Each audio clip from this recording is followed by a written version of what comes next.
Vo'Qorr is a quantum planet. It exists in multiple realities at the same time. Or perhaps it's better said that it is multiple planets from different realities, all occupying the same space. Really, the definition of quantum planet is still a work in progress, and celestial semantics is a whole thing we try to avoid. Point is, Vo'Qorr is unique, and it defies all attempts at traditional classification. The only consistent feature between these multiple realities is the presence of a vast system of caverns beneath the planet's surfaces. Constantly in flux as the planets phase in and out, the cave systems of each reality are somehow able to both exist and not quite exist at the same time. This is a great place to look for answers, because it presents so many questions. Also, because finding those answers means suiting up for a bit of interdimensional spelunking. And what curious, adventure-hungry, potentially traumatized beyond the capacity for good decision-making cosmic explorers wouldn't be excited about that? Try your best to stave off the sweet release of infinite bio-retirement, while piecing together knowledge about a landscape that is constantly fluctuating in and out of alternate dimensions. Space is hard. Spelunking is different hard. When setting up Vo'Qorr, first set up the framework according to the standard rules. Then you'll need to separate the environment cards by type: Cavern, Crystal, Flora, Rift, and Unknown. Your chosen survival task will tell you which to choose. Now, place the rifting reality card face up where all players can easily read it. Everyone needs to be on the same page when reality gets all weird. Place the temporary passage cards in the area normally reserved for anomaly cards. Vo'Qorr has no anomaly cards, so you can stop looking for them now. And set aside the investigated tokens, because they're not used on Vo'Qorr unless they're directly referenced. Lastly, place the reality Quake trigger, a double black die roll, on the fourth space of the timeline. You're officially ready to piece together the bits of quantum reality that still make any sense and tunnel your way through Vo'Qorr. We take no responsibility for any timelines that end up irrevocably merged together. Explore at your own risk. Explore at your own risk. Vo'Qorr is all about opening passages between caves and contending with the environment's tendency to phase in and out of existence by anchoring or unanchoring it to your reality. Your chances of surviving these slippery space shenanigans hinge upon you learning the shakes and shudders of the inevitable reality quakes coming your way. As you explore, you'll find your way obstructed by cave walls. These blocked node edges are indicated by a new symbol. When an edge node is blocked, explorers and Luna cannot cross the edge with the symbol on it, unless specifically told otherwise. Now, additionally, any nodes that have this symbol between them are not considered adjacent. Blocked node edges are not as impenetrable as they first appear, and can be tunneled through to create temporary passages. You must investigate for such opportunities. On Vo'Qorr, opportunities work differently than other planets. You can only perform the investigate action on nodes with at least one blocked node edge symbol. Once completed, opportunities instruct you to open a passage, covering a local blocked node edge symbol. More on that in a second. Nodes with two blocked node edges can be investigated multiple times, but cannot have more than one moment marker at a time. You can't investigate blocked node edges on adjacent nodes, only on your local node.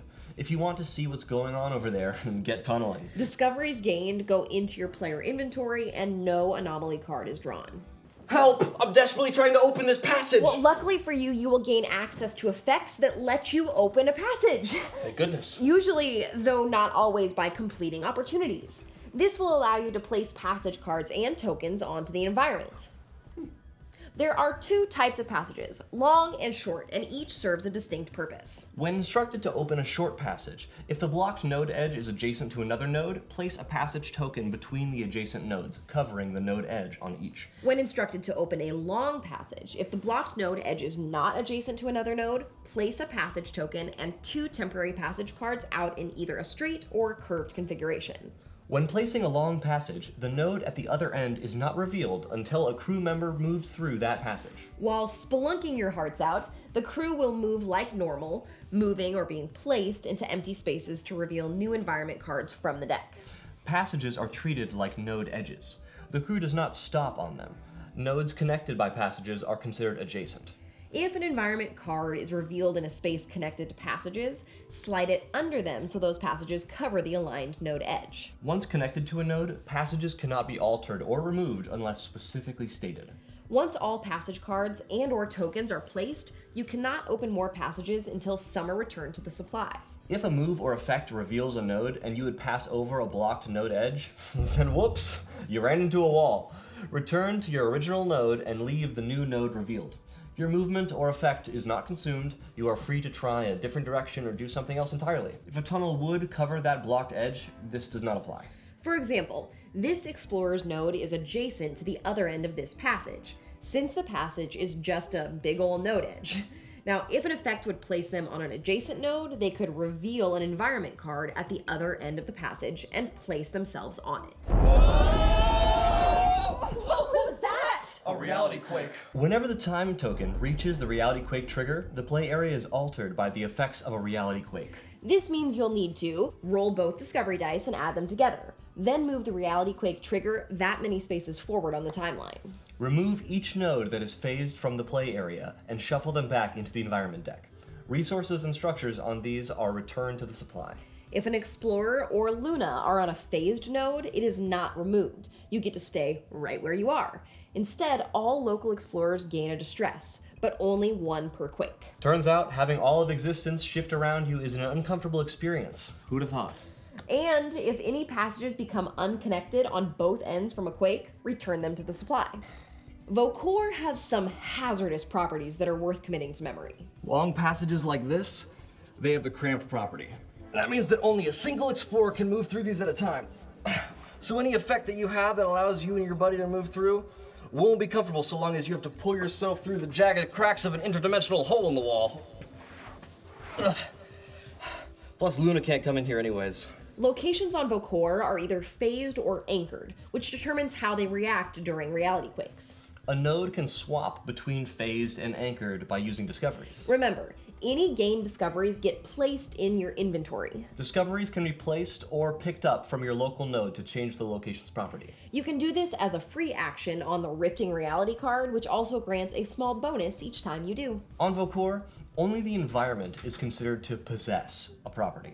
Discoveries can grant a property to the environment by being placed on it, but an explorer carrying that discovery in their inventory is not considered to possess it. This is a very rulesy way of saying that when reality quakes occur, discoveries in your inventory do not affect whether your node faces away.